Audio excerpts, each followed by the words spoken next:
You can't go a mile without running into a yoga studio. It seems like the trendy new thing to buy a pastel yoga mat and lurid pink yoga pants and go into a sun salutation. But we are not talking about yoga today because it's a good excuse to wear yoga pants. This week on Wellcast, we're going to show you why even just a few minutes of yoga a week will make you more mentally alert, happier, and healthier. You ready? There are plenty of studies that demonstrate yoga's potential for health.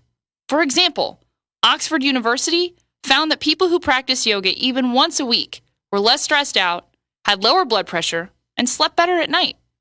And yoga is not just good for your mental health. According to the National Institute of Health, it's proven to help with musculoskeletal issues, especially lower back pain. It can even help relieve asthma. So why don't more people try yoga? Some are afraid it'll be too difficult. You see enough people bent into pretzels, and you start to believe that you'll never be flexible enough. But what you might not know is yoga isn't a one-size-fits-all proposition. There are tons of different types of yoga, all with names that are kind of difficult to remember. There's Hatha, Bikram, Vinyasa, the list goes on. And while some types do encourage a hard workout where you bend and flex into insane positions and sweat bullets, yoga can more simply be just used as a meditative tool. And you get the same mental health benefits. Here's a word you probably haven't heard before.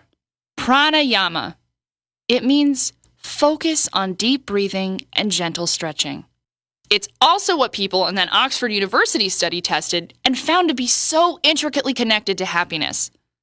Anyone in any skill level can try pranayama. So that is what we're going to practice today on Wellcast. Okay, stand comfortably, evenly on your 2 feet. You shouldn't be on your heels or on your toes. Center yourself. And then notice your breath. Breathe deeply. Try to stay away from shallow chest breathing. Take a few minutes just to focus on your breath. Now it's time to link your breath and movement. Gentle stretching style. When you breathe in, raise your arms.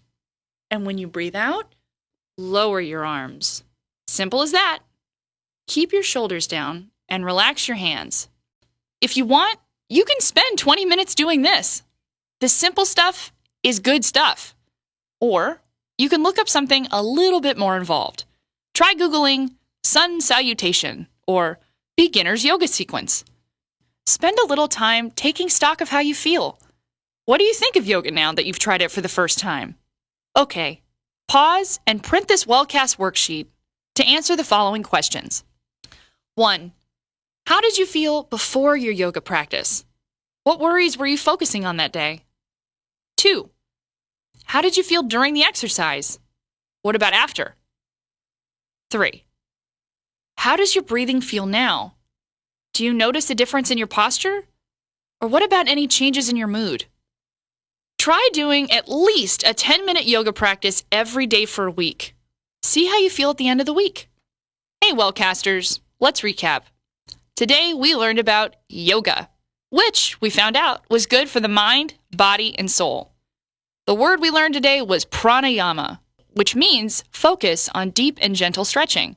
We gave you a worksheet to evaluate your new weekly yoga practice, and we're inviting you to try it at least 10 minutes a day.